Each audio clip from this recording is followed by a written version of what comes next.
ఇది కథ ప్రారంభం మాత్రమే కాదు, ఒక గొప్ప కావ్యం ఎలా పుట్టిందో వివరించే అద్భుత ఘట్టం. ఒకనాడు వాల్మీకి మహర్షి ఆశ్రమానికి దేవముని అయిన నారదుడు విచ్చేస్తాడు. అప్పుడు వాల్మీకి నారదుణ్ణి ఒక ప్రశ్న అడుగుతాడు. మహర్షి, ఈ లోకంలో అన్ని సద్గుణాలు కలిగిన వ్యక్తి, ధర్మం తప్పనివాడు, శక్తివంతుడు, సత్యవాక్కు గలవాడు ఎవరైనా ఉన్నారా? వాల్మీకి ప్రశ్న విని చిరునవ్వు నవ్విన నారదుడు, వాల్మీకి, నువ్వు అడిగిన అన్ని గుణాలు కలిగినవాడు ఇక్ష్వాకు వంశానికి చెందిన శ్రీరామచంద్రుడు అని చెబుతాడు.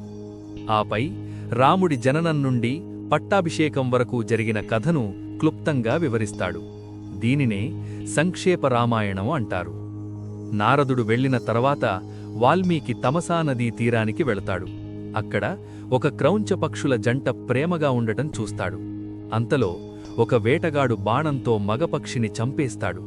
ఆ దృశ్యాన్ని చూసి చలించిపోయిన వాల్మీకి నోటి నుండి ఒక శ్లోకం వెలువడుతుంది.